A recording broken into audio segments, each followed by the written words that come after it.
Freshman year of high school, I got my first DAW, which was Logic Pro X. Mr. McCormick, my music teacher, was nice enough to download Logic Pro X for free since I was a student. I was so into working with music and creating songs, towards the end of the year, he informed me that he had nothing else to teach me. Due to my passion of music production and Mr. McCormick's recommendation, sophomore year I joined Baden Rocks, the high school rock band. From sophomore year to senior year, I had time to work on music, an hour and a half of continuous music, every single day, sometimes skipping lunch to work on music too. As sophomore year progressed, I asked my music teacher, how can I help you? Because I love working with you and I've enjoyed everything that I've done so far. He said, well, would you want to do live sound? I had no idea what I was getting myself into. I thought about it for a second, and I asked, what does that really look like? He said that it'll look like setting up speakers, adjusting sound levels, and miking all sorts of instruments. And I was like, that's a commitment. He wanted me to join Baden Rocks as a sound engineer. And I thought about it, and I was like, sure, why not? I wasn't really sure what I was getting myself into at the time, and I actually doubted myself a lot. I'm in this Facebook group called FOH Engineers, and it's a bunch of audio engineers selling stage gear. And I see them all the time when they're already doing what I want to do. How am I supposed to get from a private school Cincy boy to a massively big touring engineer?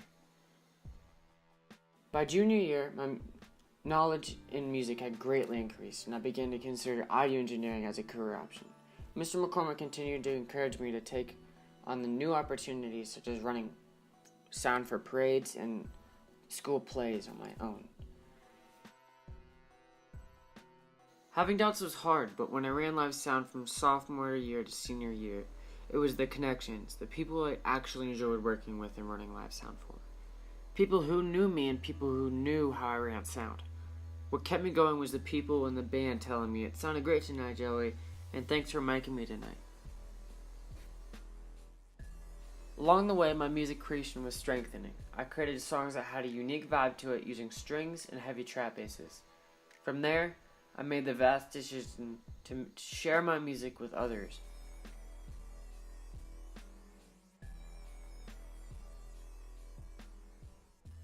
Later on, my mom paid me to write an original song for her podcast intro music, which is almost 3.5 million downloads. My mother has started her business straight from scratch, and I've always been interested in entrepreneurship. She's actively started going into other people's homes and started organizing. I admire her commitment and work ethic as an entrepreneur. By the time senior year rolled around, I was fully vested in the career of a sound engineer, and I started recording my friends' original music almost every day after school. I produced Equal, which was an original EP written and sung by my friend Jacob, known as Cat. Mr. McCormick supported me to apply and run live sound at a local amusement park. I worked the Grand Pumpkin Fest at Kings Island.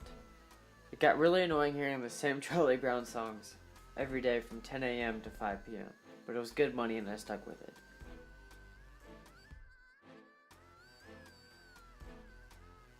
I also ran Winterfest at Kings Island. Running sound was typically for a college student, but I stuck with it and ran the entire season. Having all of January from 3:30 to 10:30 p.m. every single day is quite ass-kicking. But once again, I enjoyed the people who I worked with. Last summer, I traveled to Dallas to run sound for my mom's national convention. I inventoried, set up, and ran all the sound for the entire weekend. I met some of my mother's clients, and I'm extremely proud in the business she's growing.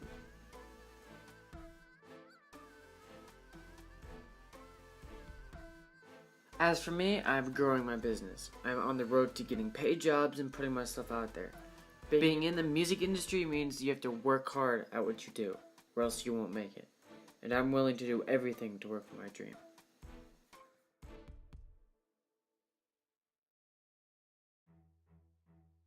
As an audio engineer, you have to connect with your artist. I serve them to ensure that they shine in the way that they were created to impact the world.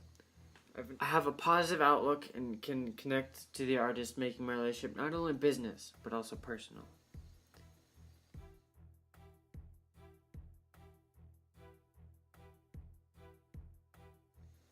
Why do I do music? I do music because it's my entire life. I've grown into it, been taught how to tweak it and work with it. Being skilled how to hyper-focus your ear on one specific instrument while a multitude of instruments are banging around you is money. My goal is to be running sound and going on tour on a very large scale. Being able to set up equipment and run shows with people I actually enjoy working with is an end goal of mine. So far, GrooveU has done a great job of turning this goal into real life.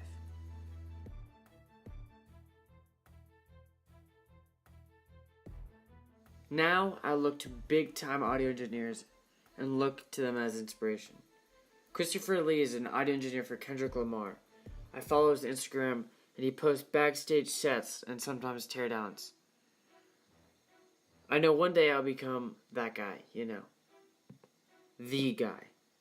I still have much to learn and many years of tuning before I can be even remotely close to where I want to be. Being able to mix smarter and more effectively by knowing the small bits and tricks of knowing your room, knowing what frequency to cut, when and where, and all that.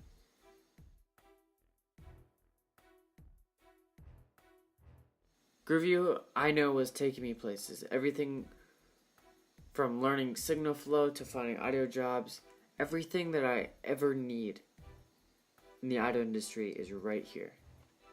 I'm glad to be starting here.